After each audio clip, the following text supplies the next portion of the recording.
Dans mes vidéos et dans mes articles, je parle souvent d'investissement de manière assez théorique et cela vous conduit peut-être à vous poser la question suivante, d'accord, mais est-ce que ça marche ? Dans la vidéo de cette semaine, je vous propose donc de vous donner plus de concret ici en vous présentant mes 3 plus gros gagnants en bourse depuis que j'ai commencé à investir. A noter également que je partage régulièrement mes performances et plus d'informations sur mon site, aussi n'hésitez pas à vous abonner à la newsletter ou à la chaîne si tout cela vous intéresse plus avant. Sans plus attendre, c'est parti pour un top de mes plus gros gagnants. Quelques précisions avant de commencer, il faut savoir que personnellement j'investis de manière plutôt défensive en bourse, c'est-à-dire que je privilégie la consistance et le long terme plutôt que les home runs à faible probabilité de réussite.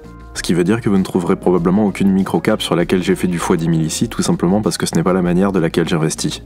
Je préfère les sociétés plutôt bien capitalisées de manière à réduire la volatilité du portefeuille, et je privilégie les titres qui ont une composante défensive ou qui me semblent faiblement valorisés au moment de l'achat.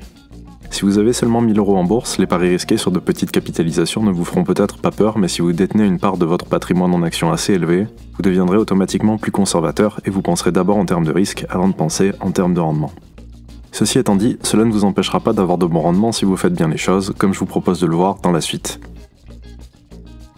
Au moment où je fais cette vidéo, mon plus gros gagnant est américain et il s'agit de la société Broadcom.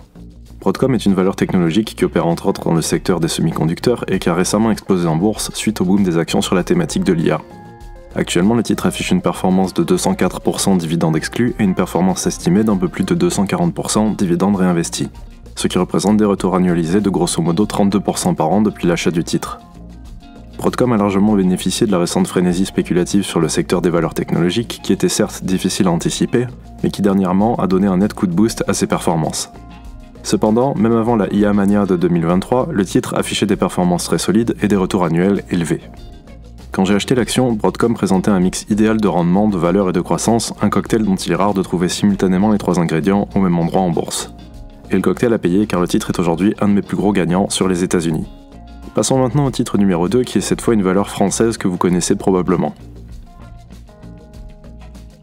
Mon grand gagnant numéro 2 est français et il s'agit de LVMH. Avec un retour sur prix d'achat de 190% environ, qui était monté jusqu'à 230 avant la correction du titre de ces derniers mois en excluant les dividendes, LVMH est un des meilleurs performeurs, tout portefeuille confondu. Si l'on inclut les dividendes, les retours sur la position dépassent donc les 200%. Aujourd'hui, le titre est devenu la plus large capitalisation du CAC 40 et si le pari semble évident a posteriori, à l'époque où j'ai acheté le titre, il n'était considéré que comme une très bonne valeur défensive de fonds de portefeuille bien positionné sur le secteur du luxe.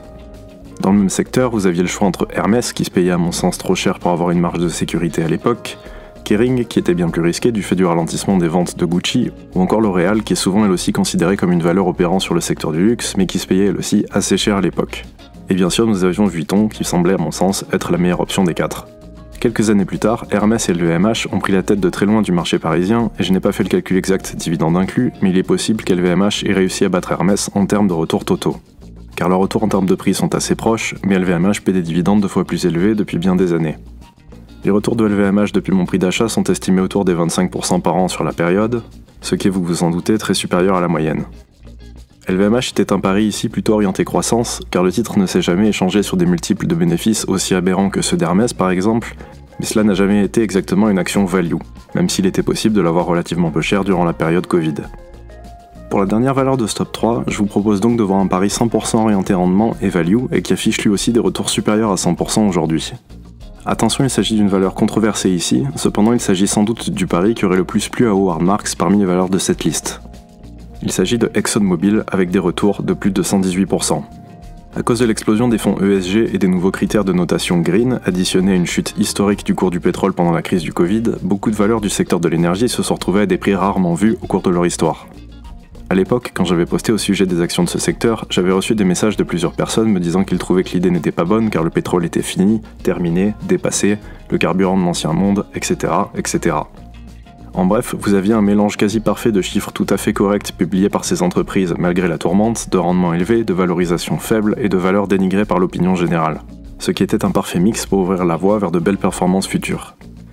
Quelques années plus tard, c'est un pari qui a payé avec les rendements les plus élevés des 3 si on les ramène en termes de rendement annualisé, plus de 40% par an sur la période depuis le prix d'achat, et des rendements totaux de 118% sur la période, dividendes exclus, et estimés un peu plus de 130% dividendes inclus. Comme vous le voyez ici, pas nécessairement besoin de valeur de croissance pour avoir des retours supérieurs en bourse. À travers ce petit top 3, j'espère avoir pu démontrer qu'il est possible de faire des profits significatifs en bourse sans pour autant aller sur de petites valeurs obscures ou méconnues. J'espère aussi montrer ici que privilégier des valeurs orientées rendement n'exclut pas d'avoir de la croissance pour autant en termes de prix. Enfin, j'espère que montrer ces profit and loss illustrera le bien fondé de certaines des méthodes que je présente, certains investisseurs étant aujourd'hui très aptes à parler des dividendes qu'ils touchent, mais cela n'a guère de sens si les pertes et profits ne sont pas réintégrés dans l'équation et qu'ils ne suivent pas. Un bon portefeuille et une bonne stratégie vous permettront de gagner en termes de dividendes et d'appréciation du capital dans la durée. Enfin, pour que vous ayez une vision plus complète de comment marchent les maths de ce genre de stratégie, je pensais peut-être consacrer également une vidéo à mes 3 plus grosses erreurs, c'est-à-dire mes 3 plus gros perdants par la suite. N'hésitez pas à me dire si cela vous intéresserait ou non dans les commentaires. Dans l'intervalle, comme toujours, plus de ressources sont disponibles dans la description et sur mon site si vous souhaitez en savoir plus sur pourquoi j'ai privilégié ces actions plutôt que d'autres à l'époque où je les ai achetées. Et sur ce, je vous dis à très bientôt pour une prochaine vidéo qui vous aidera à mieux investir.